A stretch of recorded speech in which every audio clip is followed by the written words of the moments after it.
नमस्कार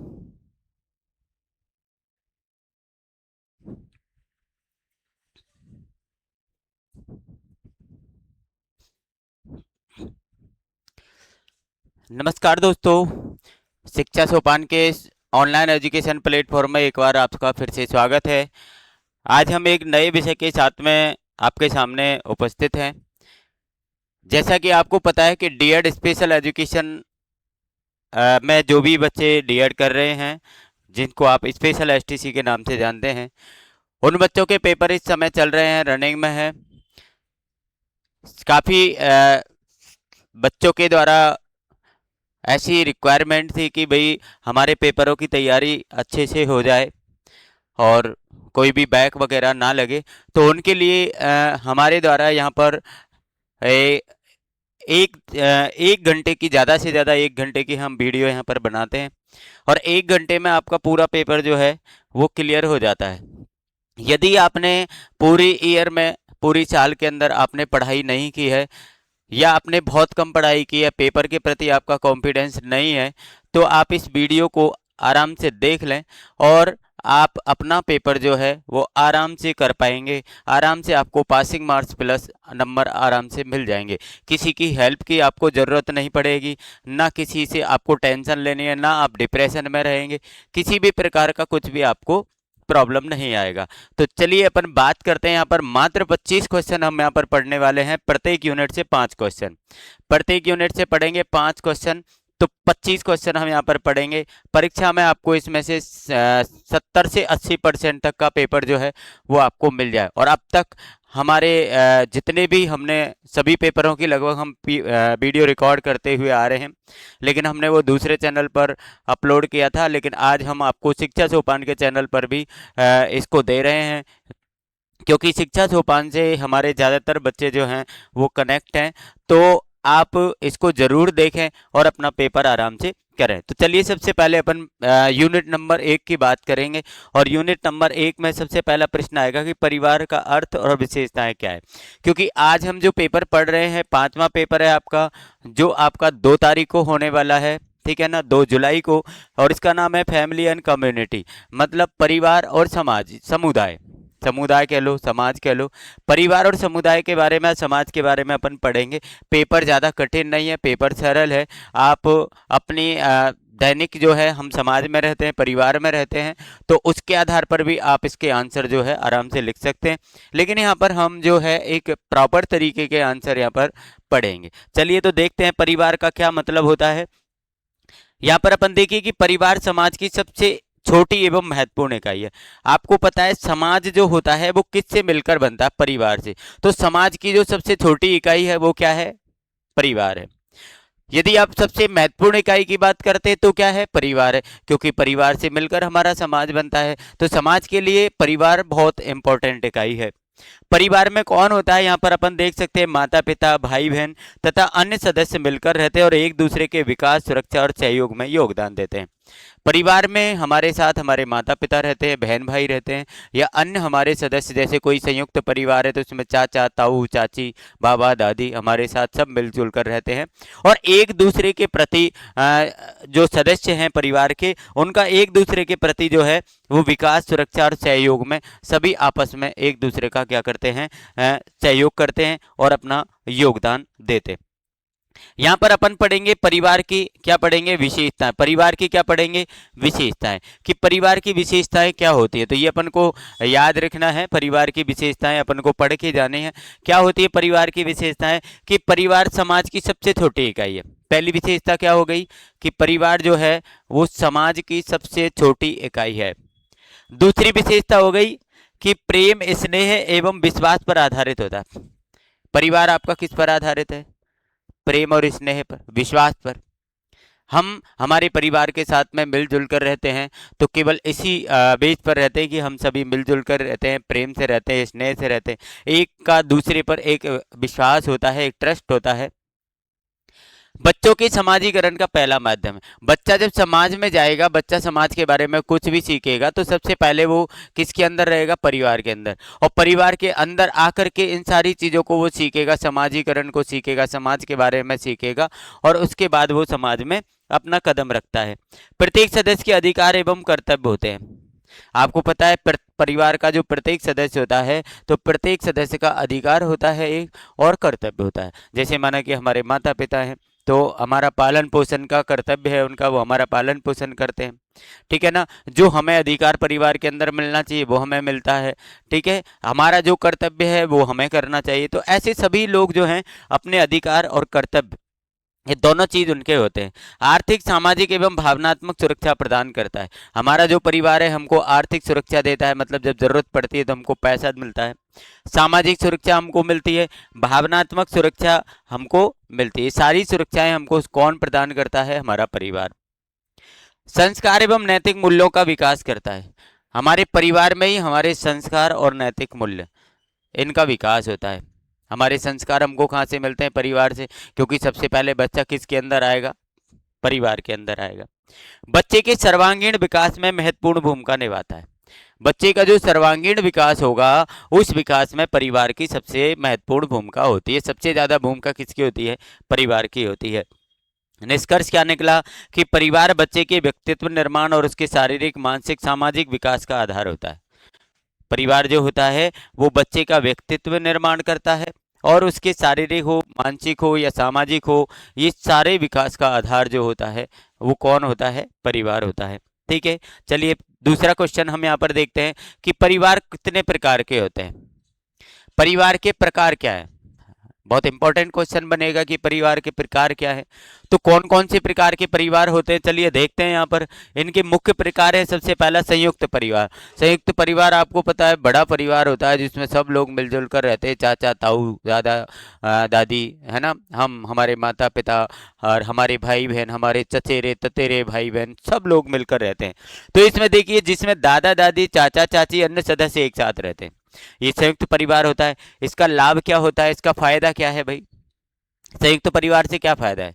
संयुक्त परिवार से ये फायदा है कि यहाँ पर एक तो सहयोग की भावना होती है, आपस में एक दूसरे का सहयोग हो जाता है। दूसरा, बच्चों की अच्छी देखभाल हो जाती है। बच्चों की अच्छी देखभाल हो जाती है। जैसे माना कि आपके माता पिता को कोई कार्य आ गया, तो वो आपके माता पिता जो हैं वो आपको, मतलब आप जो भाई बहन हैं या उनके बच्चों को, अपने जो है भाई या बाबा दादी या कोई भी जो परिवार का अन्य सदस्य है उसके भरोसे छोड़ कर के और जा सकते हैं। आर्थिक सुरक्षा, सबको मतलब ये कि आर्थिक सुरक्षा प्राप्त होगी। एक के पास माना कि पैसा कम है या एक की जो इनकम है वो कम है, दूसरे की अधिक है, तो वो उसका सहयोग कर देगा, तो आर्थिक सुरक्षा भी हमको यहाँ पर प्राप्त हो जाती है।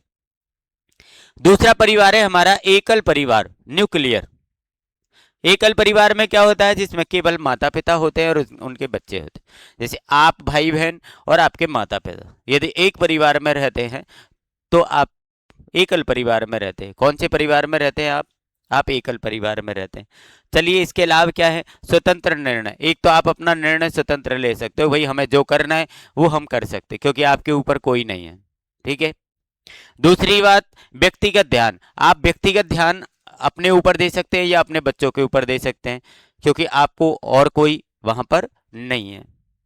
और कम पारिवारिक विवाद, पारिवारिक विवाद भी नहीं होते हैं, क्योंकि आप जो है वो अपने बच्चों के साथ में रहते हैं, तो पारिवारिक विवाद जो है वो बहुत कम होते हैं। और कम होते हैं वो भी कैसे होते हैं? बहुत कम समय के लिए होते हैं। जैसे माना कि पति पत्नी, माता पिता में आपस में कोई बात पर विवाद हुआ तो वो थोड़ी देर बाद शांत हो जाएगा। भाई बहन में हो गया, है ना, माता पिता और बच्चों में ऐसा हो गया, तो छोटे मोटे पारिवारिक विवाद होते हैं, बाकी के बड़े यहाँ पर नहीं होते।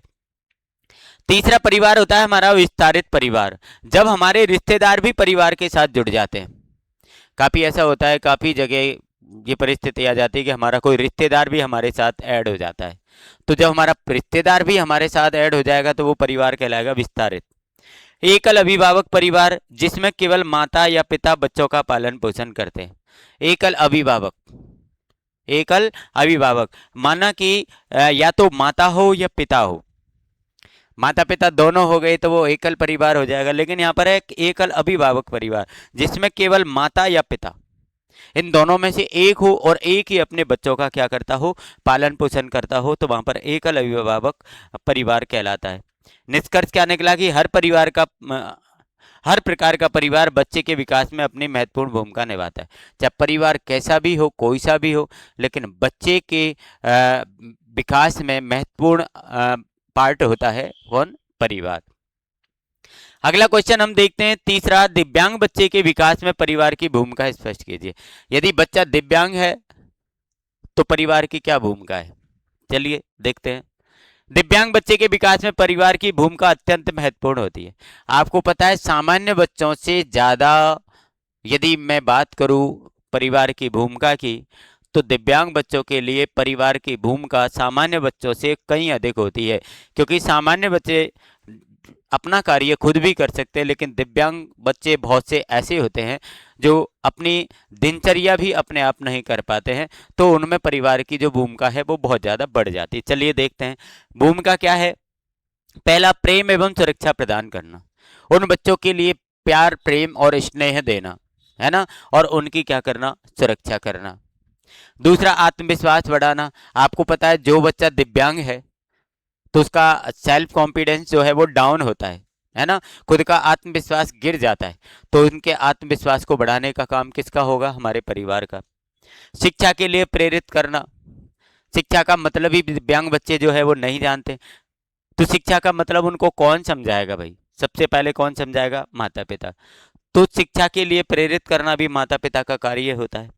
दैनिक जीवन कौशल सिखाना, जीवन में जो दैनिक कार्य होते हैं, माना कि वो जगेगा, चाय पिएगा, फ्रेश होने जाएगा, नहाएगा, मंजन करेगा, ये सारी जो दैनिक क्रियाएं हैं इनके बारे में उनको कौशल सिखाना, उनको सिखाना कि भाई मंजन कैसे करते हैं, नहाते कैसे हैं।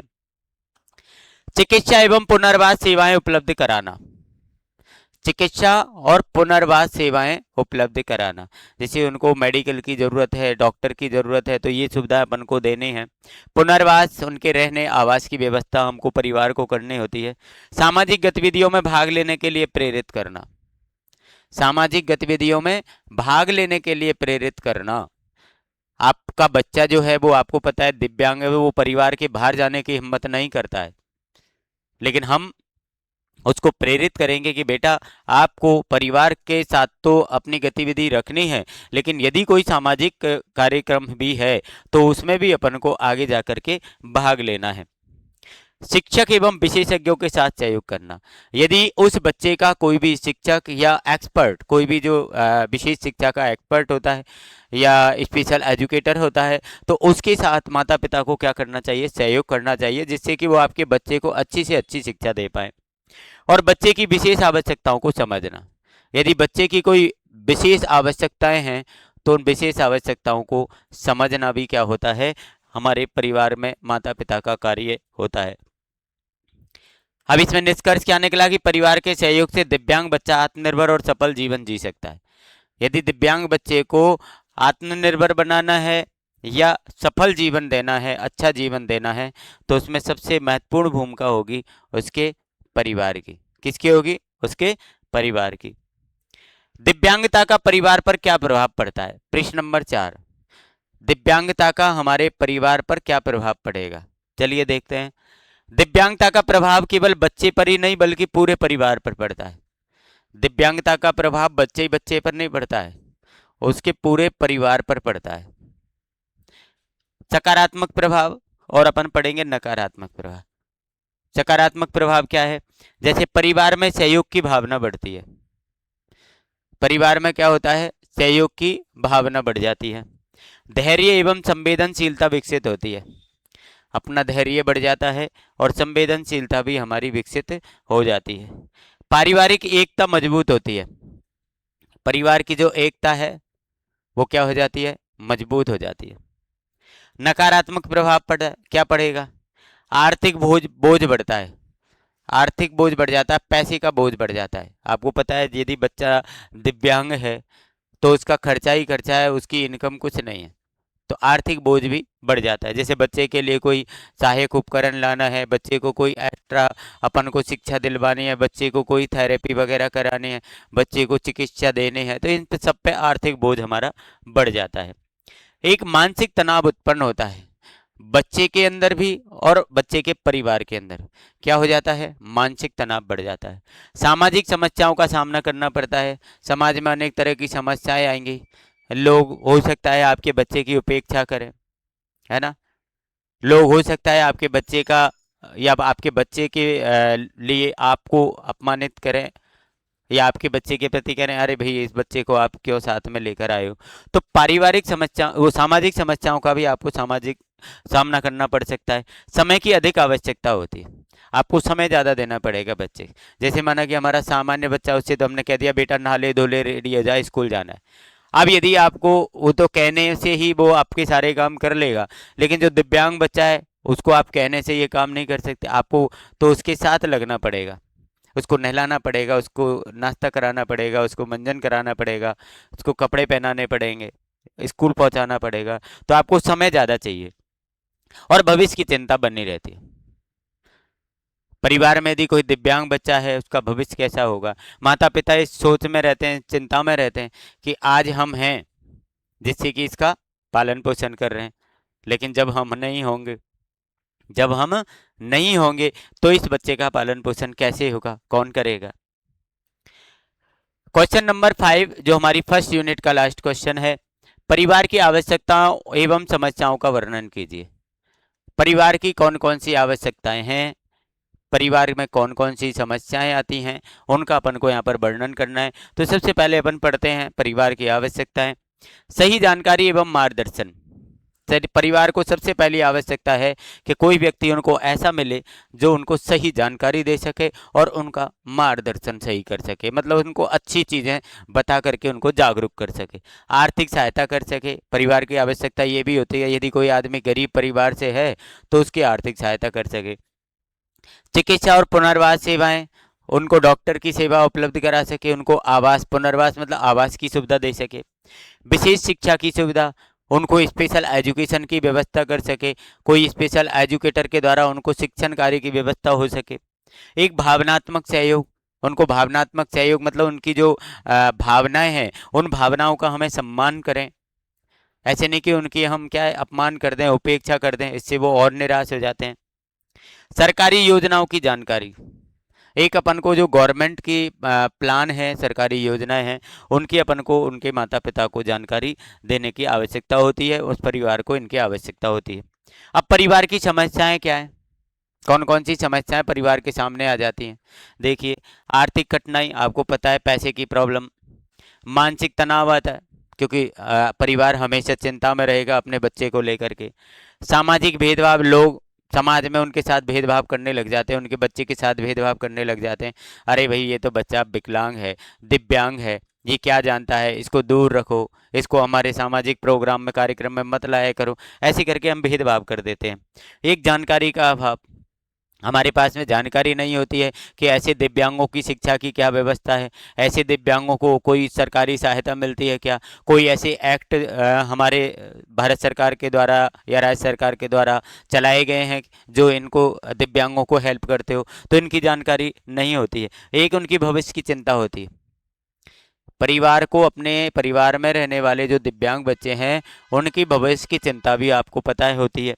एक पुनर्वास सेवाओं तक पहुंच की कमी, पुनर्वास सेवाएं जो हमारी भारत सरकार के आरसीआई के द्वारा जो पुनर्वास की व्यवस्था की गई है, भारतीय पुनर्वास परिषद, आरसीआई मतलब रिहेबिलाइजेशन काउंसिल ऑफ इंडिया, जो इसके द्वारा हमारे भारत में विशेष बच्चे जो होते हैं, दिव्यांग बच्चे जो होते हैं, उनके लिए एक व्यवस्था की गई है पुनर्वास की। मतलब वहाँ पर उनको आवास या खाना है, मेडिकल सुविधाएं हैं या अन्य सुविधाएं जो भी उनको आवश्यक हैं, चाहे वो शिक्षण कार्य की हो, तो ये सारी सुविधाएं वहाँ पर उपलब्ध होती हैं। तो ये जो पुनर्वास की सेवाएं हैं ये प्रत्येक बच्चे तक नहीं पहुँच पा रही हैं, क्योंकि आपको पता है ये मुख्य मुख्य स्थानों पर इनके जो स्कूल हैं वो स्थापित किए गए हैं, लेकिन हर जगह पर नहीं है। तो पुनर्वास की जो सुविधाएं हैं, सेवाएं हैं, उनकी पहुंच में भी यहाँ पर कमी है। अब पहली यूनिट में आपको कौन कौन सी चीज ध्यान रखने योग्य बिंदु यहाँ पर हमने दिए 4, कि परिवार समाज की सबसे छोटी इकाई है, ये ध्यान रखना है। एबेसेदे में आपसे पूछा जा सकता है, ठीक है ना, एवं में पूछा जा सकता है। दिव्यांग बच्चे के विकास में परिवार की भूमिका सबसे महत्वपूर्ण है। यदि दिव्यांग बच्चे का आपको डेवलपमेंट करना है, विकास करना है, उसको सुख सुविधाएं देनी है, तो सबसे बड़ी भूमिका होगी किसकी होगी भाई? परिवार की होगी। परिवार को परामर्श, प्रशिक्षण एवं सरकारी सहायता की आवश्यकता होती है। अब इस परिवार जब दिव्यांग बच्चे का सहयोग करेगा तो उस परिवार को भी सहयोग की आवश्यकता पड़ेगी। किसकी? परामर्श उनको कोई देने वाला हो, उनको प्रशिक्षण ट्रेनिंग देने वाला हो, और एक सरकारी सहायता उनको मिल जाए। एक परिवार, विद्यालय, समुदाय का सहयोग बच्चे के समग्र विकास के लिए आवश्यक है। आपको पता है, यदि बच्चे का हमको पूरा विकास करना है, समग्र विकास करना है, तो हमें सबकी जरूरत पड़ेगी। परिवार की भी जरूरत पड़ेगी, विद्यालय की भी जरूरत पड़ेगी, और समाज की भी जरूरत पड़ेगी। अब आपका छठा प्रश्न, मतलब यूनिट नंबर 2 का पहला प्रश्न, पारिवारिक परामर्श क्या है, इसके उद्देश्य एवं महत्व लिखिए। फैमिली काउंसलिंग क्या है? पारिवारिक परामर्श, चलो देखते हैं क्या है। पारिवारिक परामर्श एक ऐसी प्रक्रिया है जिसके द्वारा विशेषज्ञ जो काउंसलर होता है वो परिवार के सदस्यों को दिव्यांग बच्चे की आवश्यकताओं, समस्याओं और उनके समाधान के लिए उचित मार्गदर्शन देता है। पारिवारिक परामर्श क्या है कि कोई भी हमारा विशेषज्ञ जो स्पेशल एजुकेशन का विशेषज्ञ है, वो उस परिवार के सदस्यों को, जिस परिवार में दिव्यांग बच्चा है, तो उस परिवार के सदस्यों को दिव्यांग बच्चे की जो आवश्यकताएं हैं या उसकी क्या क्या समस्याएं हैं, उन समस्याओं का क्या समाधान है, यदि इसके बारे में वो उचित मार्गदर्शन प्रदान करता है, क्या प्रदान करता है? उचित मार्गदर्शन देता है, तो वो पारिवारिक परामर्श कहलाता है। ठीक है, इसके उद्देश्य क्या है? परिवार को दिव्यांगता के बारे में सही जानकारी देना। परिवार को क्या मिलेगी? दिव्यांगता के बारे में सही जानकारी प्राप्त हो जाएगी। माता पिता का आत्मविश्वास, जब उनको सही जानकारी मिलेगी, मार्गदर्शन मिलेगा, तो उनका आत्मविश्वास बढ़ेगा। सीधी सी सिंपल बात है। परिवार का मानसिक तनाव कम करना, परिवार की जो टेंशन है, जो मानसिक तनाव है, वो कम हो जाएगा। बच्चे के समुचित विकास में सहयोग देना, बच्चे का जो पूरा विकास है, उस पूरे विकास में उसको सहयोग मिलेगा। परिवार और विद्यालय के बीच समन्वय स्थापित करना, परिवार और विद्यालय दोनों के बीच में क्या होगा? समन्वय स्थापित हो जाएगा। और परिवार को सरकारी योजनाओं एवं सुविधाओं की जानकारी देना। परिवार को हम क्या देंगे? सरकारी योजनाएं और सुविधाएं, इन सब की क्या देंगे? जानकारी देंगे। महत्व क्या है इसका? परिवार में सकारात्मक सोच विकसित होती है। यदि आपको अच्छा काउंसलर यदि किसी परिवार को मिल जाता है, तो परिवार की जो सोच है वो सकारात्मक हो जाती है, मतलब वो किसी भी चीज से चिंताग्रस्त नहीं रहते हैं। माता पिता बच्चे की आवश्यकताओं को बेहतर समझते हैं। माता पिता जो है वो बच्चों की आवश्यकताओं को आसानी से समझ पाते हैं, अच्छे तरीके से समझ पाते हैं। बच्चे का विकास अधिक प्रभावी होता है। बच्चे का जो विकास है वो बहुत ज़्यादा प्रभावी रहेगा। परिवार का तनाव कम होता है। परिवार को अच्छी परामर्श मिलेगी तो उनकी चिंताएं दूर हो जाएंगी, तनाव कम हो जाएगा। परिवार आत्मनिर्भर एवं जागरूक बनता है। परिवार क्या बन जाता है? आत्मनिर्भर बन जाता है और जागरूक बन जाता है। अगला प्रश्न हमारे पास है 7वां प्रश्न, माता पिता परामर्श, पेरेंट्स काउंसलिंग के उद्देश्य और महत्व लिखिए। पेरेंट्स काउंसलिंग जो है, माता पिता की जो मार्गदर्शन परामर्श है, ये क्यों जरूरी है, मतलब इसका क्या उद्देश्य है, क्या इसका महत्व है? चलिए देखते हैं। ये परामर्श के बारे में आपने पढ़ ही लिया है पहले। माता पिता को दिव्यांग बच्चे की शिक्षा, व्यवहार, पुनर्वास, विकास से संबंधित सही जानकारी और मार्गदर्शन देना माता पिता परामर्श कहलाता है। ये हमने पहले पढ़ लिया। चलिए अब इसका उद्देश्य क्या है, इसकी आवश्यकता अपन को क्यों पड़ी, क्या उद्देश्य है इसका? पहला उद्देश्य हो गया दिव्यांगता के बारे में सही जानकारी देना। सबसे पहला उद्देश्य ये हो गया कि बच्चे के माता पिता को दिव्यांगता के बारे में सही जानकारी मिल जाती है। एक बच्चे की क्षमताओं का विकास करना, बच्चे की जो क्षमताएं हैं उनका क्या हो जाएगा? विकास हो जाएगा। माता पिता का आत्मविश्वास बढ़ाना, माता पिता का क्या बढ़ेगा? आत्मविश्वास बढ़ जाएगा। घर पर उचित प्रशिक्षण देने के लिए प्रेरित करना, आप माता पिता को परामर्श देंगे तो उस बच्चे को अच्छी से अच्छी ट्रेनिंग दी जा सके, उस बच्चे को अच्छे से अच्छा प्रशिक्षण दिया जा सके, और वो भी कहाँ पर? घर पर। तो इसके लिए अपन को माता पिता को क्या करना पड़ेगा? परामर्श देना पड़ेगा। बच्चे के व्यवहार में सुधार लाना, यदि आप माता पिता को परामर्श देंगे तो माता पिता अपने बच्चे का बराबर से ध्यान रखेंगे, तो उसका जो व्यवहार है वो भी अच्छा रहेगा, सुधर जाएगा। परिवार और विद्यालय के बीच सहयोग बढ़ाना, परिवार और स्कूल इन दोनों के बीच में सहयोग की भावना भी बढ़ जाती है। इसका महत्व क्या है? बच्चे का सर्वांगीण विकास होता है। देखिए महत्व, लाभ, विशेषताएं ये लगभग सेम होती हैं। बच्चे का सर्वांगीण विकास हो जाएगा। अब बच्चे को माना कि आपने माता पिता को अच्छा परामर्श दे दिया, माता पिता ने बच्चे की अच्छी परवरिश कर दी, अच्छे ढंग से उसका ध्यान रखा, तो आपको पता है सीधी सी बात है उसका विकास तो होगा ही।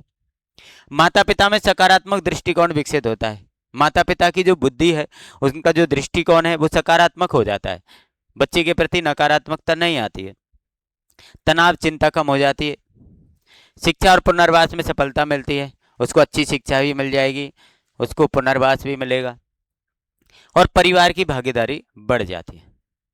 परिवार की भागीदारी क्यों बढ़ जाएगी? माता पिता को आपने प्रशिक्षित कर दिया, माता पिता को आपने परामर्श दे दिया, तो माता पिता अपने बच्चे का उसका परामर्श से ध्यान रख रहे हैं, तो परिवार की भागीदारी अपने आप बढ़ गई।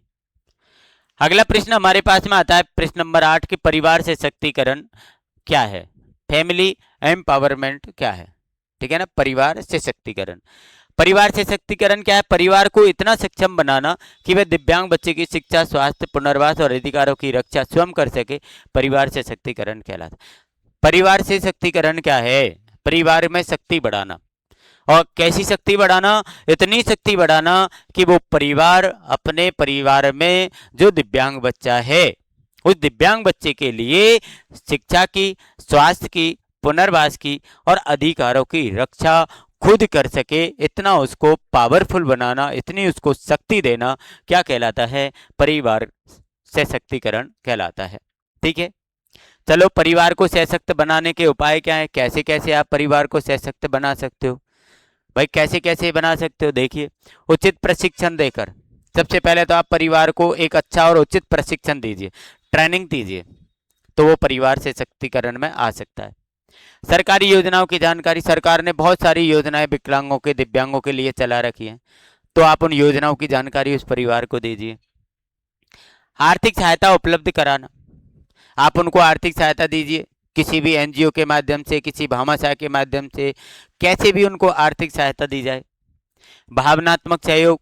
उनको भावनाओं का सहयोग भी चाहिए, क्योंकि जहाँ पर भावनाएं सही हो जाएंगी तो दिव्यांग बच्चे को जो है वो आदि चीज़ों में सरलता प्राप्त हो जाती है। ये भावनाओं का सबसे बड़ा खेल दिव्यांग बच्चों के लिए होता है। एक निर्णय लेने में परिवार की भागीदारी बढ़ाना। आप परिवार को क्या निर्णय लेना, आगे उसको क्या करना है, इसके लिए परिवार की अपन क्या बढ़ाएंगे? भागीदारी बढ़ाएंगे, परिवार का रोल उसमें बढ़ाएंगे ज़्यादा। समाज में जागरूकता फैलाना। समाज में क्या फैलाएंगे?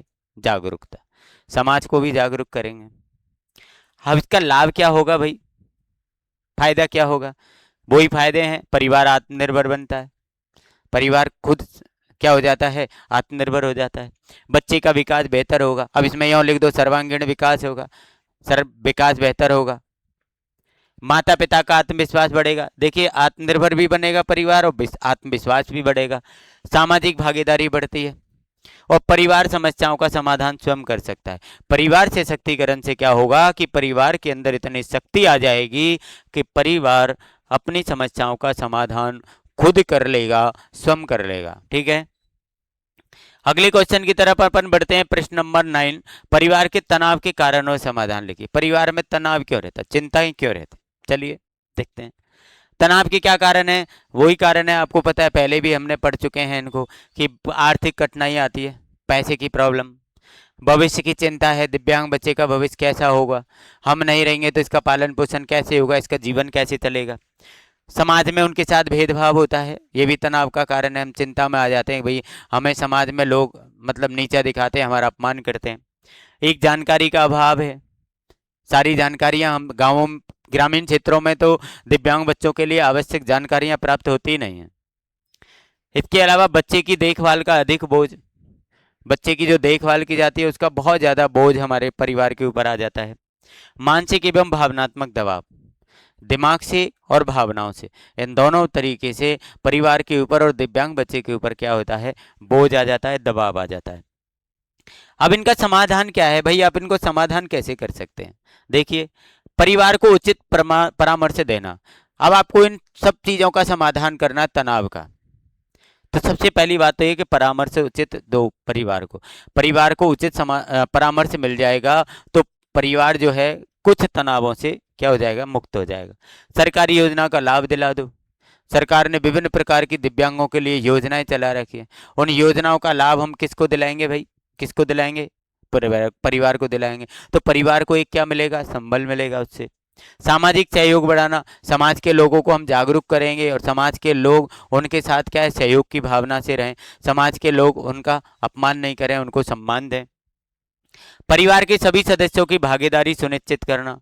परिवार में जितने भी सदस्य हैं उन सब सदस्यों की भागीदारी अपन सुनिश्चित करेंगे कि भाई आपको ये काम करना है, आपको ये काम करना है, आपको ये काम करना है। सकारात्मक सोच विकसित करना। सभी परिवार के सदस्यों के अंदर हम सोच कैसी रखेंगे? सकारात्मक रखेंगे। शिक्षक एवं विशेषज्ञों का सहयोग लेना। शिक्षकों का और विशेषज्ञों का क्या लेंगे? हम सहयोग लेंगे, क्योंकि शिक्षक और विशेषज्ञ हमको उस दिव्यांग बच्चे की पढ़ाई के लिए या अन्य कार्यों में हमको क्या देंगे? परामर्श देंगे। अगला हमारा प्रश्न आ जाता है, प्रश्न नंबर 10। दिव्यांग बच्चे के माता पिता के साथ शिक्षक की भूमिका स्पष्ट कीजिए। दिव्यांग बच्चे के जो माता पिता हैं उनके साथ हमारे टीचर की, शिक्षक की क्या भूमिका होती है? चलिए देखते हैं। शिक्षक माता पिता और बच्चे के बीच एक महत्वपूर्ण कड़ी होता है। शिक्षक जो होता है, एक दिव्यांग बच्चा है, एक उसके माता पिता मतलब उसका परिवार, उन दोनों के बीच में, उन दोनों में आपस में सामंजस्य बनाना और उनको जोड़े रखना, उनको प्यार प्रेम से परिवार के अंदर रखना, इसमें महत्वपूर्ण कड़ी का काम करता है कौन? शिक्षक। चलिए, शिक्षक की क्या भूमिका है? पहली भूमिका हो गई माता पिता को बच्चे की प्रगति की जानकारी देना। पहली भूमिका तो ये है कि जो टीचर होता है, शिक्षक जो होता है, बच्चे की जितनी भी प्रोग्रेस है, जितनी भी बच्चे की प्रगति है, उसकी जानकारी माता पिता को देगा। ठीक है ना? दूसरी भूमिका क्या हो गई? घर पर अभ्यास करने के तरीके बताना। घर पर वो अभ्यास करने के तरीके बताएगा कि बच्चे को, आपको जब आप घर पे रहेंगे तो बच्चे को इस प्रकार से क्या कराना है? अभ्यास कराना है। ठीक है। बच्चे की क्षमताओं एवं कमजोरियों से अवगत कराना। बच्चे के अंदर कौन कौन सी क्षमता है, कौन कौन सी कार्य करने की क्षमता है और कौन कौन सी कमजोरियां हैं, इनसे अवगत कराने का काम किसका रहेगा? शिक्षक का। सकारात्मक वातावरण बनाने के लिए प्रेरित करना। वातावरण को सकारात्मक बनाने के लिए हम प्रेरणा देंगे परिवार को कि परिवार में आप नेगेटिव विचार बिल्कुल नहीं रखें, सकारात्मक विचार आप रखें। सरकारी योजना और सुविधाओं की जानकारी देंगे। सरकार ने कौन कौन सी योजना दे रखी हैं, कौन कौन सी सुविधाएं दिव्यांगों के लिए दे रखी हैं, तो इनकी हम क्या करेंगे? जानकारी देंगे। नियमित बैठक, पेरेंट्स की मीटिंग आयोजित, मतलब नियमित रूप से, जैसे हर 10 दिन में, 15 दिन में या महीने में हम एक फिक्स कर लेंगे कि भाई इतने दिनों में हमें एक परिवार के साथ में या समाज के साथ में हमको क्या करनी है? बैठक करनी है। माता पिता का मनोबल बढ़ाना, और माता पिता से मिल करके उनका क्या करना है? अपन को मनोबल बढ़ाना है, मतलब उनके अंदर ऐसा बल जो है जागृत करना है जिससे कि वो आगे जा करके अपने बच्चे की सुविधाओं को बढ़ा सके। शिक्षा एवं पुनर्वास में सहयोग करना, उनके लिए शिक्षण की व्यवस्था करना, उनके लिए आवास की व्यवस्था करना। अब दूसरी यूनिट में अपन को परीक्षा के लिए महत्वपूर्ण तथ्य क्या रह गए, क्या क्या आपको दोबारा से देखना है, रिवीजन करना है। परिवार को मार्गदर्शन देने की प्रक्रिया पढ़नी है। माता पिता को सही जानकारी सहयोग देना है ना। परिवार को आत्मनिर्भर और सक्षम बनाना। आर्थिक, सामाजिक एवं मानसिक तनाव के प्रमुख कारण हैं ये।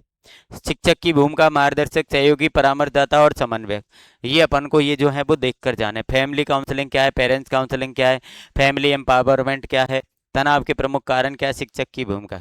ये आपको 5 चीज जो है वो जाते समय अपन को यूनिट नंबर 2 के अंदर पढ़ करके और जाने हैं। अब अपन आ जाएंगे यूनिट नंबर 3 पर, और यूनिट नंबर 3 का प्रश्न आपका पहला, मतलब 11वां प्रश्न अपन पढ़ेंगे कि समुदाय का अर्थ और विशेषता लिखिए। समुदाय क्या होता है? समुदाय का अपन को अर्थ लिखना है। चलिए देखिए, समुदाय आपको पता है, समाज को ही अपन कहते हैं। समुदाय उन व्यक्तियों का समूह है जो एक निश्चित क्षेत्र में रहते हैं तथा सामाजिक, सांस्कृतिक एवं आर्थिक गतिविधियों के माध्यम से एक दूसरे से जुड़े होते हैं। समुदाय क्या कहते हैं? हम व्यक्तियों के समूह को कहते हैं। और व्यक्तियों को समूह भी कौन सा? जो एक निश्चित क्षेत्र में रहता है, एक विशेष एरिया उसका फिक्स होता है कि भाई इस एरिया के अंदर ये रहेगा। ठीक है ना। तो एक विशेष क्षेत्र में जो रहते हैं और सामाजिक, सांस्कृतिक और आर्थिक गतिविधियों के माध्यम से क्या करते हैं? ये एक दूसरे के साथ क्या होते हैं? जुड़े होते हैं। कौन कौन सी गतिविधियों में? चाहे वो सामाजिक गतिविधि हो, चाहे वो सांस्कृतिक गतिविधि हो, चाहे वो आर्थिक गतिविधि हो, इनके साथ वो क्या होते हैं? आपस में जुड़े होते हैं। चलिए, समुदाय की विशेषता क्या है? समुदाय कैसा होता है, चलिए देखते हैं। पहली विशेषता, एक निश्चित भौगोलिक क्षेत्र में निवास। एक फिक्स उनका एरिया होता है, भौगोलिक क्षेत्र होता है, उसमें निवास करते हैं। समान सामाजिक एवं सांस्कृतिक जीवन, सबका जो जीवन है वो सामाजिक दृष्टि से और सांस्कृतिक दृष्टि से सबका जीवन कैसा होता है, समान होता है। आपसी सहयोग एवं सहभागिता, आपस में क्या होता है, उनमें सहयोग की भावना होती है, सहभागिता होती है। समान आवश्यकताएं एवं समस्याएं, सबकी आवश्यकता और समस्याएं आपको पता है समाज के अंदर, समुदाय के अंदर एक जैसी होती हैं। सामाजिक नियम एवं परंपराओं का पालन, समाज के द्वारा एक नियम बनाया जाता है, एक परंपराएं बनाई जाती हैं, उनका पालन किया जाता है। सामूहिक विकास एवं कल्याण की भावना, सामूहिक रूप से उनका विकास किया जाएगा, कल्याण की भावना समाज के अंदर रहेगी। सभी सदस्यों के अधिकार एवं कर्तव्यों का सम्मान, और सभी सदस्यों के अधिकार और कर्तव्यों का क्या किया जाएगा, सम्मान किया जाएगा। चलिए अब अगला क्वेश्चन हमारे पास आ जाता है, क्वेश्चन नंबर 12।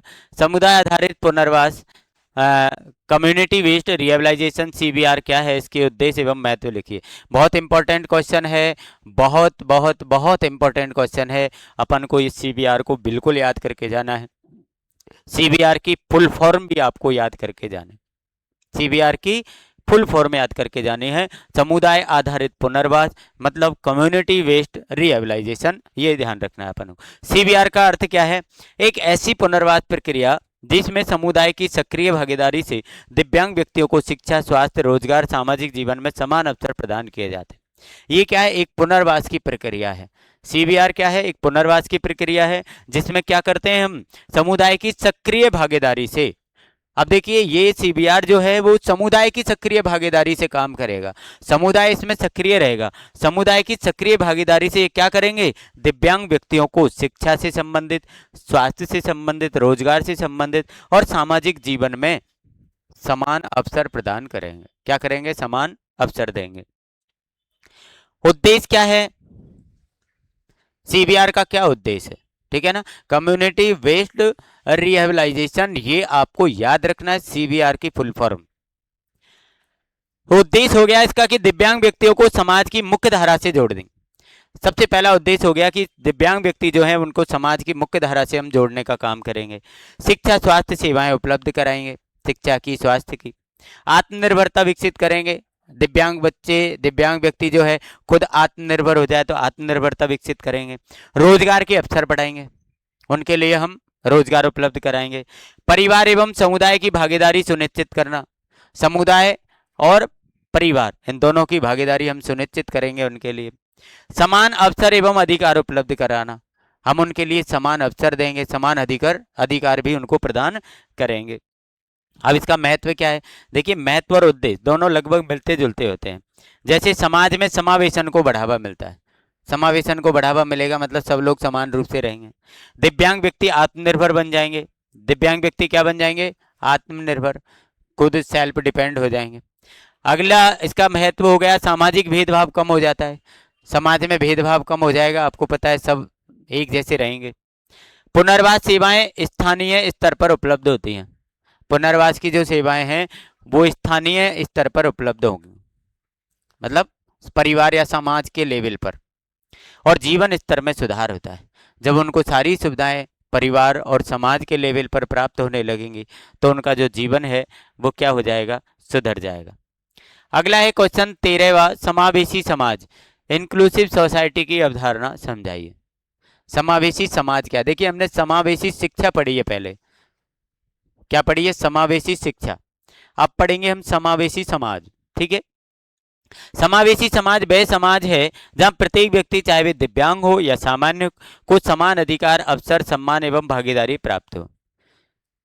समावेशी का मतलब होता है समान रूप से। अब जैसे शिक्षा है तो समान रूप से हम शिक्षा देंगे।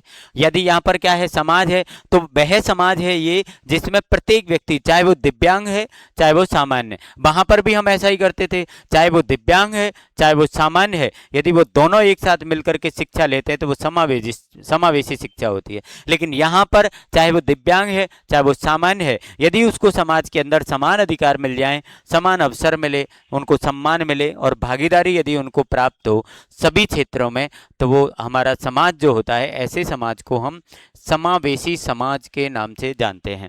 चलिए इसकी विशेषताएं क्या हो जाएंगी। सभी के लिए समान अवसर, आपको पता है सबको इसमें समान अवसर दिया जाएगा, चाहे वो दिव्यांग है चाहे सामान्य है। भेदभाव रहित, किसी के साथ कोई भेदभाव नहीं किया जाएगा। शिक्षा रोजगार में समान रूप से भागीदारी दी जाएगी, सबको शिक्षा मिलेगी, सबको रोजगार मिलेगा। सभी के अधिकारों का सम्मान होगा, चाहे वो कोई भी व्यक्ति है, सबके अधिकारों का सम्मान करेंगे। सामाजिक न्याय और समानता मिलेगी, समाज में न्याय और सबके साथ समानता का व्यवहार होगा। सहयोग एवं स्वीकार्यता की भावना, सबको हम सहयोग करेंगे आपस में और सबको हम स्वीकार भी करेंगे, मतलब सबकी भावनाओं को हम समझने का प्रयास करेंगे। इससे लाभ क्या होगा, आपको पता है लाभ 3-4 फिक्स हैं। सामाजिक एकता बढ़ जाएगी, आत्मविश्वास बढ़ेगा, आत्मविश्वास तो आपको सब जगह लिखना ही है। दिव्यांग व्यक्तियों का सम्मान बढ़ जाएगा और समाज का समग्र विकास होगा, क्योंकि आपको पता है जब सामान्य लोग भी और दिव्यांग लोग भी जब आगे बढ़ेंगे तो समाज का समग्र विकास जो है वो बिल्कुल होना ही है। अगला क्वेश्चन हमारे साथ आ जाता है, दिव्यांग व्यक्तियों के प्रति समाज की सकारात्मक भूमिका बताइए। दिव्यांग व्यक्ति जो हैं उनके प्रति समाज की सकारात्मक भूमिका क्या है। चलिए, समाज की सकारात्मक भूमिका क्या है, समान अवसर प्रदान करना। यही पॉइंट हम लगातार पढ़ते आ रहे हैं और आपको पता है इन पॉइंटों के स्पेशल एजुकेशन का सबसे बड़ा जो फायदा है वो ये है कि एक बार आप कुछ चीज़ों को समझ लो, वो बार बार आपको वहीं पर रिपीट हो करके आपको मिलेंगी। कुल मिलाकर सिलेबस कम है और हमारे जो पेपर हैं उनमें सारी चीज़ें जो हैं वो रिपीट होती हैं। चलिए, समाज की सकारात्मक भूमिका क्या हो गई, समान अवसर प्रदान करेगा, सबको समान अवसर दिया जाएगा, सम्मान और समान व्यवहार होगा, शिक्षा और रोजगार सबको मिलेगा, सामाजिक भेदभाव खत्म हो जाएगा, जागरूकता कार्यक्रम आयोजित किए जाएंगे, समाज को हम जागरूक करने के लिए सबको इकट्ठा करेंगे, माता पिता को, दिव्यांग बच्चों को, समाज के सभी लोगों को, तो कार्यक्रम आयोजित करके उनको हम जागरूक करेंगे, सरकारी योजनाओं की जानकारी दे देंगे, सार्वजनिक स्थानों को सुगम बनाएंगे। सार्वजनिक स्थान जो हैं यदि वहाँ पर कोई बैरियर है, मतलब कोई बाधाएं हैं, तो उन बाधाओं को हम हटा देंगे और सामाजिक गतिविधियों में भाग लेने का अवसर देंगे। सबको अवसर देंगे कि भैया समाज की एक्टिविटी है, आप सब लोग आइए, सब लोग इसमें भाग लीजिए। अगला हमारा 15 क्वेश्चन है, समुदाय जागरूकता कार्यक्रमों का महत्व देखिए। यदि समाज में जो जागरूकता कार्यक्रम चलाए जाते हैं उनका क्या महत्व है। देखिए, समुदाय जागरूकता कार्यक्रम, समुदाय में दिव्यांगता, अधिकारों, शिक्षा, स्वास्थ्य, सरकारी योजना के बारे में जानकारी देने हेतु आयोजित कार्यक्रमों को समुदाय जागरूकता कार्यक्रम कहते हैं। समुदाय जागरूकता कार्यक्रम कहते किसको हैं, किसको कहते हैं कि जब हम दिव्यांग समुदाय में दिव्यांगता के बारे में, उनके अधिकारों के बारे में, उनकी शिक्षा के बारे में, स्वास्थ्य के बारे में, सरकारी योजनाओं के बारे में यदि हम जानकारी देना चाहते हैं और जानकारी देने के लिए जो हम समाज लेवल पर जो कार्यक्रम आयोजित करते हैं हम उसको कहते हैं समुदाय जागरूकता कार्यक्रम। अब इसका महत्व क्या है, फायदा क्या, अब वो वही चीज़ें ना आपको दोबारा लौट के आ जाएंगी। दिव्यांगता के प्रति सही जानकारी मिलती है, जो लोगों को दिव्यांगता या विकलांगता के प्रति लोगों को जो सही जानकारी नहीं है तो उनको सही जानकारी मिल जाएगी। अंधविश्वास और भ्रांति दूर हो जाएंगे, बहुत से लोग विकलांग बच्चों के प्रति फालतू के अंधविश्वास वगैरह जो हैं वो मानते हैं तो वो दूर हो जाएंगे। समाज में सकारात्मक सोच विकसित हो जाएगी, लोग जो है वो पॉजिटिव सोचेंगे। समावेशी शिक्षा को बढ़ावा मिलेगा, सबको हम शिक्षा की जानकारी देंगे कि भैया आपके जो दिव्यांग बच्चे हैं इनको हम नॉर्मल बच्चों के साथ भी पढ़ा सकते हैं, है ना, तो उनको समावेशी शिक्षा को बढ़ावा मिल जाएगा। सरकारी योजनाओं की जानकारी मिल जाएगी, क्योंकि आपको जागरूकता कार्यक्रम में आप सरकारी योजनाओं की जानकारी देंगे। दिव्यांग व्यक्तियों के अधिकारों की रक्षा होती है, दिव्यांग व्यक्तियों के जो अधिकार हैं उनकी क्या हो जाएगी, रक्षा होगी। परिवार और समुदाय की भागीदारी बढ़ती है, यहाँ पर दिव्यांग बच्चों के लिए परिवार और समुदाय दोनों की यहाँ पर भागीदारी बढ़ेगी, क्योंकि हम जब समाज में जागरूकता अभियान या जागरूकता कार्यक्रम आयोजित करेंगे तो समाज में व्यक्ति की, परिवार की और समाज की सभी की भूमिका को हम वहाँ पर बताएंगे तो उनकी भागीदारी निश्चित रूप से जो है वो बढ़ेगी। अब इसमें तीसरी यूनिट में हमने कौन कौन सी चीज़ें जो है योग याद करने योग्य या ध्यान देने योग्य बिंदु कौन कौन से हैं, जैसे कम्युनिटी समुदाय क्या होता है, एक निश्चित क्षेत्र में रहने वाले लोगों को हम समुदाय कहते हैं, ठीक है। CBR क्या है जो मैंने आपको बता दिया, इसको याद करके जाना है। कम्युनिटी बेस्ड रिहेबिलाइजेशन, समुदाय आधारित पुनर्वास। इंक्लूसिव सोसाइटी, सभी के लिए समान अवसर और समान सम्मान वाला समाज जो होता है उसको हम इंक्लूसिव सोसाइटी कहते हैं। समाज की भूमिका क्या है, समान अवसर, सम्मान, सहयोग और जागरूकता। जागरूकता कार्यक्रम क्या है, भेदभाव कम करते हैं और समावेशी समाज को बढ़ावा देते हैं। ये अपन को क्या है, मुख्य बिंदु जो अपन को परीक्षा की दृष्टि से इंपॉर्टेंट रहेंगे, इनके बारे में आपको पढ़ना है। अब हमारा क्वेश्चन नंबर आ जाता है 16, मतलब आपकी यूनिट नंबर आ जाती है 4। यूनिट नंबर 4 में पहला क्वेश्चन और टोटल में 16 नंबर क्वेश्चन, दिव्यांग व्यक्तियों के लिए प्रमुख सरकारी योजनाओं का वर्णन कीजिए। दिव्यांग व्यक्तियों के लिए कौन कौन सी सरकारी योजनाएं चलाई गई हैं सरकार के द्वारा, उनके बारे में हम यहाँ पर पढ़ेंगे। भारत सरकार एवं राज्य सरकार दिव्यांग व्यक्तियों के विकास, शिक्षा, स्वास्थ्य और पुनर्वास के लिए अनेक योजनाएं संचालित करती है। यहाँ पर अपन योजनाओं के बारे में पढ़ेंगे, जैसे UDID, unique disability ID card. UDID card सरकार के द्वारा प्रदान किया जाता है, जो एक विकलांग व्यक्ति की पहचान है, मतलब आईडी प्रूफ है कि ये बच्चा विकलांग है, ये व्यक्ति विकलांग है। दिव्यांगता की एकीकृत पहचान और सरकारी सुविधाओं का लाभ। ये एकीकृत पहचान है, जिस प्रकार से अपन को आधार कार्ड दिया जाता है, आधार कार्ड पर एक नंबर होता है, उसी प्रकार इनको भी एक यूनिक नंबर दिया जाता है, एक यूनिक डिसेबिलिटी आईडी दी जाती है, और उससे इनकी पहचान होती है और उनको सरकारी सुविधाओं का लाभ दिया जाता है। दिव्यांग पेंशन योजना, पात्र दिव्यांग व्यक्तियों को आर्थिक सहायता, पेंशन योजना जो है इनको आर्थिक सहायता देने के लिए चलाई गई है। ईडीआईपी स्कीम, सहायक उपकरण जैसे व्हील चेयर, श्रवण यंत्र, कृत्रिम अंग आदि उपलब्ध कराना। अपन जो एडीआईपी जो स्कीम है उसके अंदर अपन जो दिव्यांग बालक हैं, दिव्यांग व्यक्ति जो हैं, उनके लिए हम उपकरण उपलब्ध करा सकते हैं, सहायक उपकरण। कैसे, जैसे व्हील चेयर उपलब्ध करा दी, श्रवण यंत्र दे दिए, कृत्रिम अंग उनको हमने उपलब्ध करा दिए। कृत्रिम अंग मतलब जैसे किसी का हाथ कट गया है, अलग हो गया है, तो हम उसको कृत्रिम रूप से हाथ लगा करके दे दें, जिससे कि उसको अपने कार्यों में आसानी हो। नंबर 4 योजना है छात्रवृत्ति योजना है, दिव्यांग विद्यार्थियों को शिक्षा हेतु आर्थिक सहायता। अपन जो बच्चा पढ़ रहा है उसको हम छात्रवृत्ति दे सकते हैं, सरकार के द्वारा दी जा रही है।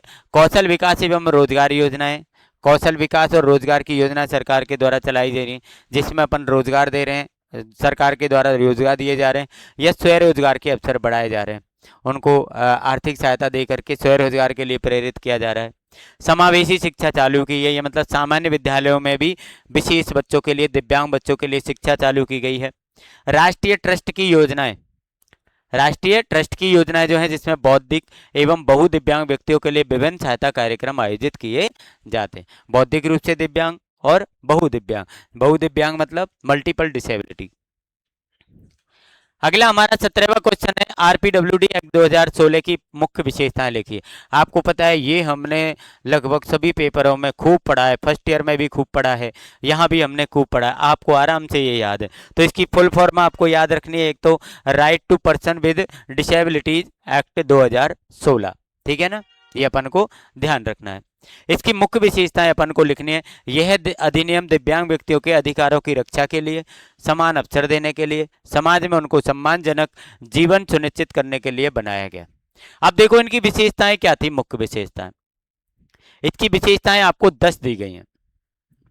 तो पहले डिसेबिलिटी जो थी वो 7 थी, पीडब्ल्यूडी एक्ट जो था उसके अंदर अपन को 7 तरह की डिसेबिलिटी दी गई। लेकिन जब ये आरपीडब्ल्यूडी एक्ट 2016 में आया तो इसको संशोधित किया गया और 7 से बढ़ा करके ये 21 कर दी गई। डिसेबिलिटी कितनी कर गई, 21। दूसरी विशेषता क्या है, समान अधिकार और अवसर की गारंटी, सबको समान अधिकार दिए गए, सबको समान अवसर की गारंटी दी गई।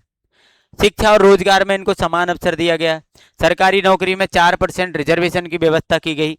उच्च शिक्षा संस्थानों में 5% सीटों पर रिजर्वेशन दिया गया। जो उच्च शिक्षा देने वाले जो संस्थान है उनमें एडमिशन के लिए 5% रिजर्वेशन इनको दिया गया। सार्वजनिक भवनों और परिवहन को सुगम बनाने का प्रावधान रखा गया कि जितने भी सार्वजनिक भवन हैं और परिवहन हैं उनमें सब में दिव्यांग बच्चों के लिए अलग से सुविधाएं हों। भेदभाव और शोषण पर रोक लगा दी गई कि कोई भी व्यक्ति दिव्यांग बच्चों का, दिव्यांग व्यक्तियों का ना तो शोषण करेगा और ना ही उनको किसी भी प्रकार से उनके साथ भेदभाव करेगा।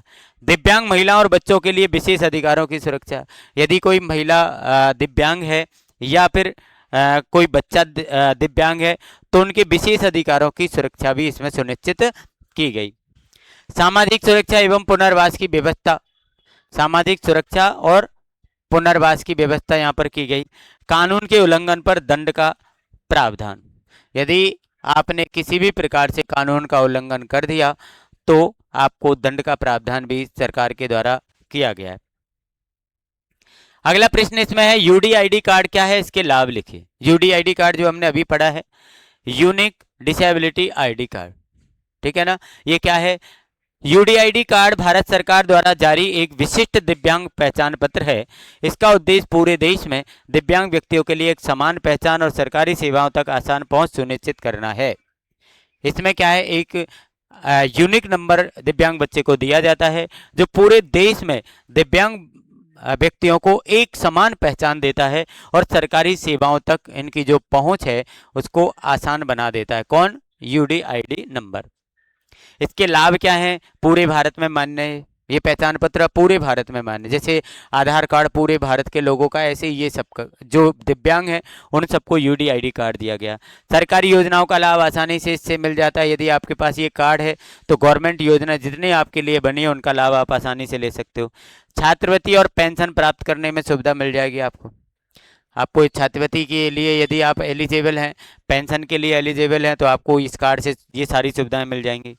दिव्यांगता प्रमाण पत्र की आवश्यकता कम होती है। आपके पास में डिसेबिलिटी का सर्टिफिकेट हो या ना हो, लेकिन यदि आपके पास में यूडीआईडी कार्ड है तो आपको आराम से ये सारी सुविधाएं मिल जाएंगी। ऑनलाइन रिकॉर्ड उपलब्ध रहता है इसका, पूरे भारत में आप कहीं पर भी जाएंगे वहां पर इसका रिकॉर्ड ऑनलाइन मिल जाएगा। यात्रा एवं अन्य रियायतों का लाभ मिलता है। आप कहीं यात्रा कर रहे हैं, यात्रा में और या अन्य आपको कोई डिस्काउंट ये रियायत दी गई है तो वहां पर आपको उसका लाभ मिल जाता है। पारदर्शिता और सुविधा बढ़ती है। पारदर्शिता बढ़ती है इसमें, और आपको जो दी जाने वाली सुविधाएं हैं वो भी क्या होती हैं? बढ़ती हैं। अगला क्वेश्चन है हमारे पास 19वां, राष्ट्रीय ट्रस्ट, नेशनल ट्रस्ट की भूमिका स्पष्ट कीजिए। राष्ट्रीय लेवल पर जो ट्रस्ट बनाया गया है तो उसकी भूमिका क्या है? देखिए, राष्ट्रीय ट्रस्ट की स्थापना 1999 में भारत सरकार द्वारा ऑटिज्म, सेरेब्रल पाल्सी, बौद्धिक दिव्यांगता एवं बहुत दिव्यांगता वाले व्यक्तियों के कल्याण हेतु की गई। इसकी स्थापना 1999 में की गई है, ये ध्यान रखना। राष्ट्रीय ट्रस्ट की स्थापना किसके लिए कब की गई है? 1999 में। अब देखिए राष्ट्रीय ट्रस्ट की क्या भूमिका है।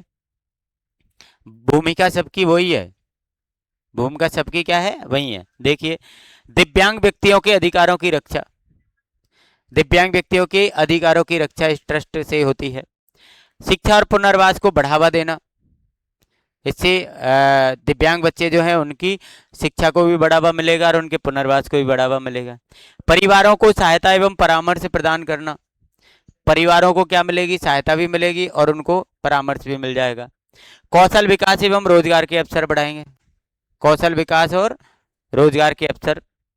स्वतंत्र और सम्मानजनक जीवन को प्रोत्साहित करना, स्वतंत्र और सम्मानजनक जो उनका जीवन है उसको हम प्रोत्साहित करेंगे। स्वयंसेवी संस्थाओं के साथ मिलकर कार्य करना, जितनी भी स्वयंसेवी संस्थान है उनके साथ मिलकर काम करेंगे। सामाजिक समावेशन को बढ़ावा देना, विभिन्न कल्याणकारी योजनाओं का संचालन करना, ये सब क्या है? इसकी क्या है? राष्ट्रीय ट्रस्ट की भूमिकाएं हैं। अब क्वेश्चन नंबर आ जाता है हमारे पास 20, दिव्यांग बच्चों के लिए उपलब्ध शैक्षिक एवं सामाजिक सुविधाओं का वर्णन कीजिए। शैक्षिक और सामाजिक ये जो सुविधाएं दी गई हैं दिव्यांग बालकों को, दिव्यांग बच्चों को, इनका अपन का वर्णन करना है कि कौन कौन सी दी गई हैं, कौन कौन सी दी गई हैं। शैक्षिक सुविधाएं यहाँ पर अपन पढ़ेंगे, इसके बाद में अपन सामाजिक सुविधाएं। शैक्षिक सुविधाएं क्या? निःशुल्क और समावेशी शिक्षा, आप सामान्य बच्चों के साथ में बैठकर पढ़ाई कर सकते हो और वो भी कैसी है? निःशुल्क है।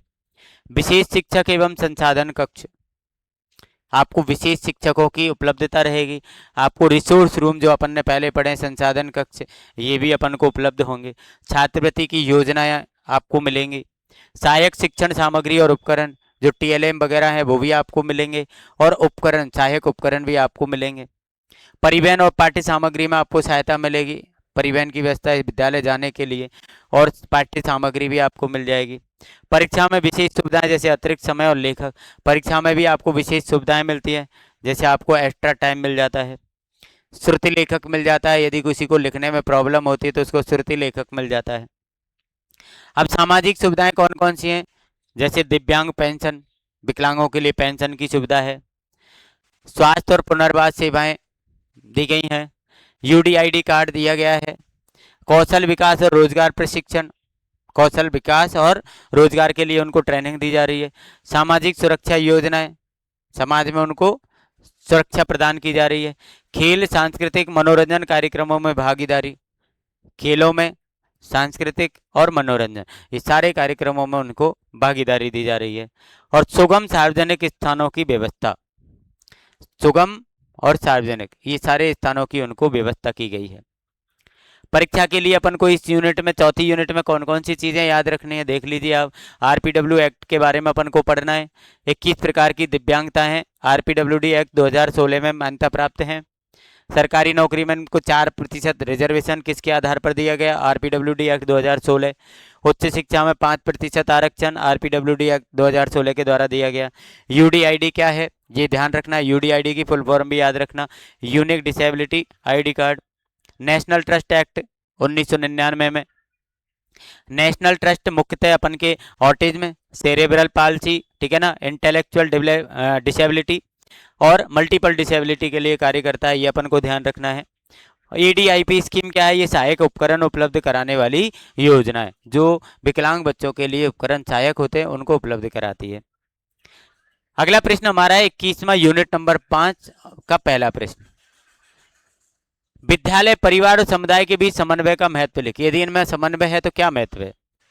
परिचय, इसका परिचय देंगे अपन। दिव्यांग बच्चे के सर्वांगीण विकास के लिए आपको पता है विद्यालय, परिवार और समुदाय, इनका आपसी सहयोग और समन्वय क्या है, आवश्यक है। ये तीनों मिलकर बच्चे की शैक्षिक, सामाजिक, भावनात्मक और व्यावसायिक विकास में महत्वपूर्ण भूमिका निभाते हैं। ये जब तीनों मिल जाएंगे, बच्चे का परिवार, विद्यालय और समुदाय, तो ये बच्चे का सर्वांगीण विकास करने में सक्षम होंगे।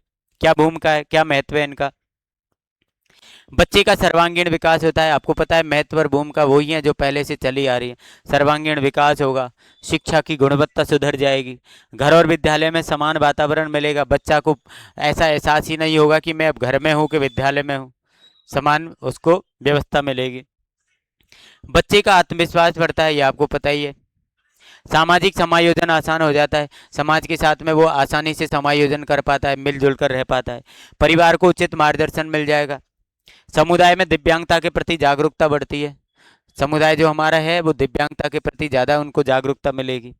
पुनर्वास एवं सरकारी योजनाओं का लाभ आसानी से मिलता है।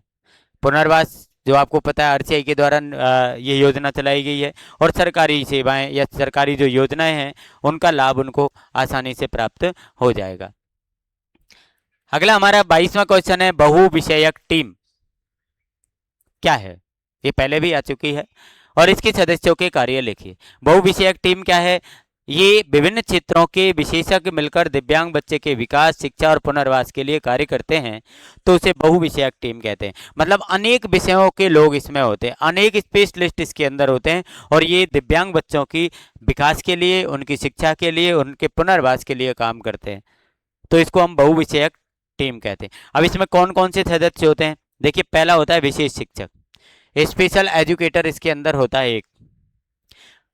शैक्षिक मूल्यांकन एवं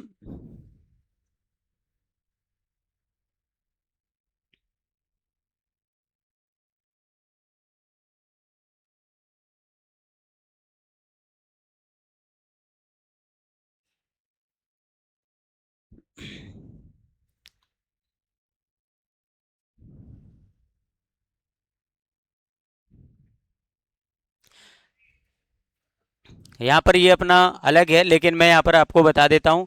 यहाँ पर एक विशेष शिक्षक रहेगा,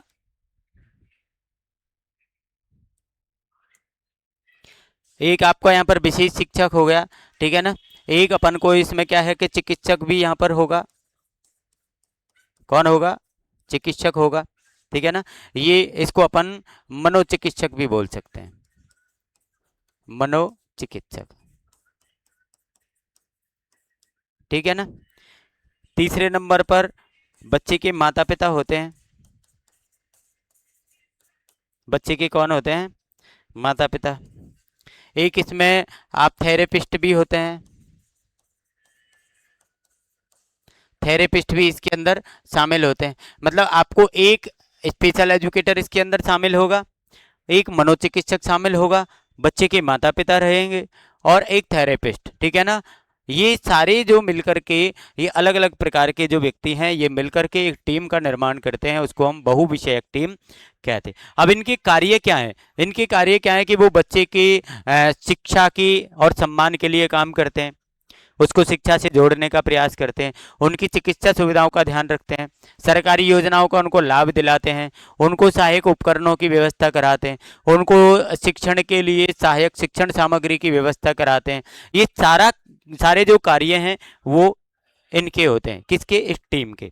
ठीक है ना? तो ये प्रश्न आपका यदि आता है तो इस प्रकार से अपन इनको ध्यान रखना है। यहाँ पर सब चीज दी गई है कि ये क्यों क्यों जरूरी है। जैसे मनोवैज्ञानिक क्यों जरूरी है कि इसका आईक्यू लेवल और व्यवहार का मूल्यांकन कर लेगा, परामर्श दे देगा। स्पीच थेरेपिस्ट जो भाषा कौशल से संबंधित उसको थेरेपी देगा। फिजियोथेरेपिस्ट शारीरिक गतिविधि संतुलन बनाने के लिए देगा। व्यावसायिक चिकित्सक क्या करेगा? उसके दैनिक जीवन में कौशल विकसित करेगा। चिकित्सक स्वास्थ्य जांच और उपचार कर लेगा। माता पिता क्या करेंगे? घर पर अभ्यास कराएंगे और भावनात्मक सहयोग देंगे। घर पर क्या कराएंगे? उसको अभ्यास कराएंगे। 23वां क्वेश्चन हमारा आ जाता है, दिव्यांग बच्चों के पुनर्वास में एनजीओ की क्या भूमिका है? आपने देखा होगा, नाम सुना होगा खूब एनजीओ का। तो इन एनजीओ की भूमिका क्या होती है? एनजीओ ऐसे गैर सरकारी संगठन है जो समाज के कमजोर वर्गों, विशेषकर दिव्यांग व्यक्तियों के विकास एवं पुनर्वास के लिए कार्य करते हैं। एनजीओ क्या है? एक ऐसा गैर सरकारी संगठन है ये जो समाज के कमजोर वर्गों के लिए, विशेषकर दिव्यांग व्यक्तियों के विकास और पुनर्वास के लिए काम करते हैं। जो समाज के कमजोर वर्ग होता है या फिर विशेषकर इनका जो कार्य होता है वो दिव्यांग बच्चों के लिए होता है, उनके लिए ये विकास के लिए काम करेंगे और पुनर्वास के लिए काम करेंगे। एनजीओ की भूमिका क्या है? विशेष शिक्षा की व्यवस्था करना। पहली बात तो बच्चों को शिक्षा से जोड़ना, ये एनजीओ की भूमिका हो गई। दूसरा, पुनर्वास सेवाएं उपलब्ध कराना। जब उनको आप शिक्षा से जोड़ेंगे तो उनको आवास की व्यवस्था भी यहाँ पर होगी। कौशल विकास एवं व्यावसायिक प्रशिक्षण देना, ये भी उनका कार्य है। परिवारों को परामर्श और मार्गदर्शन देना। जो दिव्यांग बच्चों के परिवार हैं उनको हम विकास और क्या करेंगे? परामर्श और मार्गदर्शन देंगे। जागरूकता कार्यक्रम आयोजित करेंगे लोगों को जागरूक करने के लिए। सरकारी योजनाओं की जानकारी और लाभ दिलाएंगे, सरकार ने कौन कौन सी योजना चला रखी है, उनका क्या क्या फायदा है। और रोजगार एवं स्वरोजगार की व्यवस्था कराएंगे। समाज में समावेशी वातावरण विकसित करेंगे जिससे कि सभी लोग मिलकर के अच्छे प्रकार से रह सकें।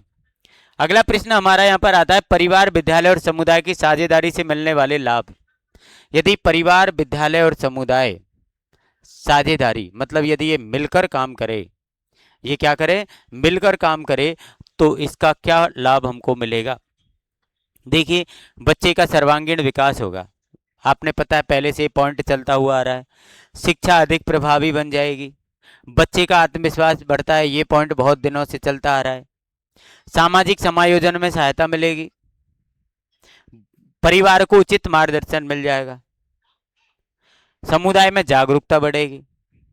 पुनर्वास सेवाएं बेहतर लाभ मिलता है। पुनर्वास सेवाएं जो आवास की सरकार के द्वारा व्यवस्थाएं की गई हैं उनमें भी इनको अच्छे से अच्छा लाभ प्राप्त होगा। सरकारी योजनाओं तक पहुंच आसान होगी। जब हम शिक्षक और परिवार, विद्यालय और समाज एकजुट हो जाएंगे तो सरकारी सेवाओं तक हम आसानी से पहुंच पाएंगे। समावेशी शिक्षा को बढ़ावा मिलेगा। विद्यालय आपको समावेशी शिक्षा उपलब्ध कराएगा। बच्चे के उज्जवल भविष्य का निर्माण होता है। एक बच्चे का अपन अच्छा भविष्य बना सकते हैं। हमारा 25वां क्वेश्चन है और इस पेपर का आज का लास्ट क्वेश्चन, दिव्यांग बच्चों के सर्वांगीण विकास में परिवार और समुदाय की संयुक्त भूमिका पर निबंध लिखिए। परिवार और समुदाय दोनों की भूमिका बताने। तो सबसे पहले अपन परिवार की भूमिका पढ़ेंगे। परिवार की भूमिका आपको पता है, जैसे प्रेम, सुरक्षा एवं स्नेह प्रदान करना, ये पहले भी अपन ने शुरुआत में पढ़ लिया है। परिवार जो होता है दिव्यांग बच्चों के लिए प्रेम, सुरक्षा और स्नेह, ये 3 चीज प्रदान करता है। शिक्षा के लिए उनको प्रेरित करता है दिव्यांग बच्चों को कि बेटा आपको शिक्षा लेनी चाहिए, क्यों लेनी चाहिए वो भी बताता है। आत्मविश्वास तो आपको पता है बढ़ाना, ये तो आपको लिखना है। महत्व, लाभ, विशेषताएं कुछ भी आ जाए। दैनिक जीवन में कौशल सिखाएंगे, दैनिक जीवन के कार्यों को करना सिखाएंगे। चिकित्सा और पुनर्वास में सहयोग करेंगे, उनका मेडिकल वगैरह की व्यवस्था कराएंगे, उनको पुनर्वास की व्यवस्था कराएंगे। शिक्षक एवं विशेषज्ञों से संपर्क बनाए रखना। शिक्षक और विशेषज्ञ, इन दोनों से क्या करेंगे? अपन क्या करेंगे? उनका संपर्क बनाए रखेंगे। समुदाय की भूमिका क्या रहेगी? तो परिवार की भूमिका हो गई। समुदाय की भूमिका क्या रहेगी? समावेशी वातावरण तैयार करना। समाज क्या होगा? समावेशी वातावरण तैयार करेगा, उनको समान रूप से उनका आदर सम्मान शिक्षा सबका ध्यान रखेगा। शिक्षा और रोजगार के अवसर उनको उपलब्ध कराएगा। सामाजिक भेदभाव को समाप्त कर देगा, समाज में कोई भेदभाव उनके साथ नहीं किया जाएगा। जागरूकता कार्यक्रम आयोजित किए जाएंगे, जागरूकता कार्यक्रम आयोजित करेंगे। सरकारी योजनाओं की जानकारी देंगे उनको। सरकारी स्थानों सार्वजनिक स्थानों को सुगम बनाएंगे, जैसे कोई भी सार्वजनिक स्थान है वहाँ पर यदि कोई दिव्यांग बच्चा जो है आने जाने में असमर्थ है या उसको कोई बाधा आती है तो उसको हम दूर करके उसको सुगम बनाएंगे। अब यह संयुक्त भूमिका, संयुक्त भूमिका मतलब एक तो आपका समुदाय और एक आपका परिवार, इन दोनों की मिलजुल करके संयुक्त भूमिका क्या होगी? तो संयुक्त भूमिका में बच्चे के सर्वांगीण विकास में सहयोग। यदि आपको बच्चे का सर्वांगीण विकास करना है तो परिवार और समुदाय दोनों को मिल करके काम करना पड़ेगा। आत्मनिर्भरता और आत्मविश्वास का विकास होगा, आत्मनिर्भरता बढ़ेगी और आत्मविश्वास बढ़ेगा। सामाजिक समावेशन को बढ़ावा मिलेगा, सामाजिक समावेशन को क्या मिलेगा? बढ़ावा मिलेगा। समान अवसर एवं अधिकार सुनिश्चित करना, समान अवसर और अधिकार ये सुनिश्चित करेंगे। सम्मानजनक और गुणवत्तापूर्ण जीवन प्रदान करना, उनको एक सम्मानजनक और गुणवत्ताओं से पूर्ण उनको जीवन प्रदान किया जाएगा, किसके द्वारा? परिवार और समुदाय। यहाँ पर हमने जो लास्ट में जो पढ़ा है पूरे पेपर के अंदर अपन महत्वपूर्ण बातों की तरफ ध्यान देंगे कि आरपीडब्ल्यूडी एक्ट 2016 के बारे में अपन को पढ़ना है, नेशनल ट्रस्ट एक्ट 1999 और यूडीआईडी, ठीक है ना, यूनिक डिसेबिलिटी आईडी कार्ड, इसके बारे में अपन को पढ़ना है। एक तो ये आपको महत्वपूर्ण शॉर्टकट जो शॉर्ट फॉर्म है वो आपको दी गई है यहाँ पर, जैसे सीवीआर कम्युनिटी वेस्ट रिहेबिलाइजेशन आपको याद करने हैं, आईईपी इंडिविजुअल एजुकेशन प्रोग्राम आपको याद करना है, एनजीओ नॉन गवर्नमेंटल ऑर्गेनाइजेशन ये आपको याद रखना है, यूडीआईडी यूनिक डिसेबिलिटी आईडी ये अपन को याद रखना है, RPWD rights of person with disability ये अपन को याद रखना है, ADIP assistance to disabled person ये अपन को याद रखना। अब बार बार परीक्षा में जो कौन कौन से विषय ज़्यादातर पूछे जाते हैं, कौन कौन से टॉपिक ज़्यादातर पूछे जाते हैं वो भी हमने यहाँ पर लिखे, जैसे फैमिली काउंसलिंग ज़्यादा पूछी जाती है, parents counselling, family empowerment, community based rehabilitation CBR के बारे में पूछा जाता है, इंक्लूसिव सोसाइटी के बारे में ज़्यादातर पूछा जाता है, आरपीडब्ल्यूडी एक्ट 2016 है, यूडीआईडी कार्ड है, नेशनल ट्रस्ट है ना, मल्टी डिसिप्लिनरी टीम, एनजीओ की भूमिका, फैमिली स्कूल कम्युनिटी पार्टनरशिप, ये सारी चीज़ों के बारे में ज़्यादातर आपको पूछा जाता है।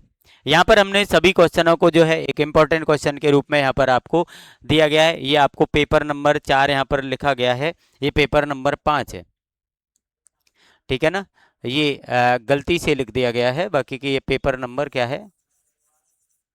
पेपर नंबर 5, ठीक है ना, पेपर नंबर 5 है फैमिली एंड कम्युनिटी। यहाँ पर आपको इसके इंपॉर्टेंट क्वेश्चन भी कुछ दिए गए हैं, ठीक है ना, यहाँ पर अपन देख सकते हैं यूनिट वाइज आपको इंपॉर्टेंट क्वेश्चन जो है वो दिए गए हैं। और लास्ट में हमने ये भी लिखा कि परीक्षा में सबसे ज़्यादा पूछे जाने वाले 10 प्रश्न कौन से हैं? परिवार की भूमिका और उत्तरदायित्व, फैमिली काउंसलिंग का महत्व, CBR, RPWD act 2016, UDID card, national trust, परिवार सशक्तिकरण, inclusive society, multi disciplinary team और परिवार विद्यालय समुदाय समन्वय, ठीक है ना। तो ये हमारा इस प्रकार से आज का जो आपका जो 5वां पेपर है यहीं पर आपके लिए ख़त्म हो जाता है।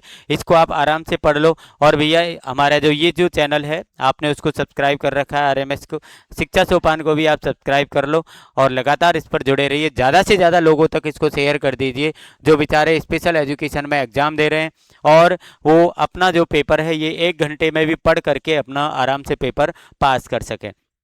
ठीक है, thank you for your support and best of luck for your exam.